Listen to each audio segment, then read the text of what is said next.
Welcome back. November is Men's Health Month, and that means taking a look beyond the physical. Mental health is just as important, but it's often overlooked, especially among men. And these conversations affect citizens and state leaders alike. A state representative for Richland County, Hamilton Grant, says therapy didn't just help him manage his emotions. It reshaped how he leads, how he resolves conflict, and how he connects with his family. Now he's sharing his story with our Derek Rush to show other men that therapy isn't weakness, it's wellness. Senator Grant, you have been very forthcoming with me in conversation about your prioritization of mental health. Can you just kind of start and tell me, where that journey started? Yeah, so the evolution kind of my mental health journey really began through my professional relationship with my father, because he's my boss too. And I think in a lot of times, really with family-owned businesses, there's going to be some friction there. So that's where I was like, yo, we need somebody who's a professional who can really help us see through what it is that we're not able to decipher ourselves. And it has really enhanced our relationship. When State Representative Hamilton Grant first stepped into therapy, it wasn't because of politics. It was personal. We are all entitled to our feelings because they belong to us, they are an emotion.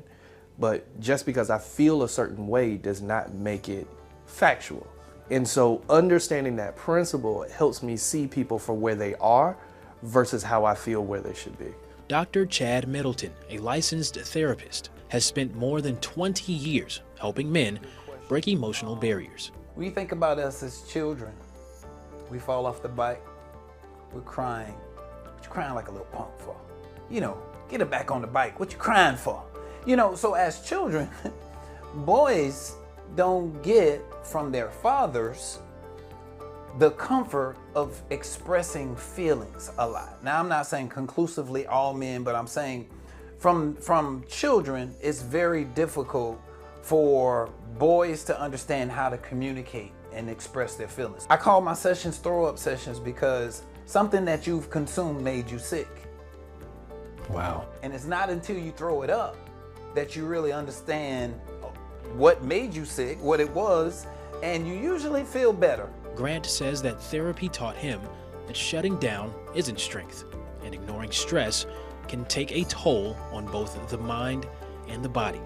Both men say true health means taking care of both. Most men want to feel appreciated.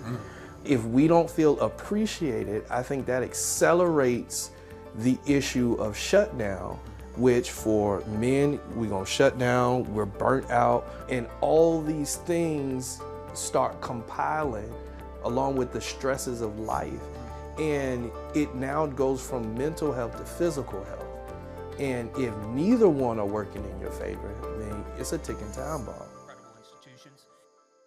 And that was our Derek Rush reporting. Representative Grant and Dr. Middleton say their mission now is improving access, making counseling affordable and available to more South Carolinians. If you or someone you know may be struggling with their mental health, we do have a list of resources available on our website, WISTV.com.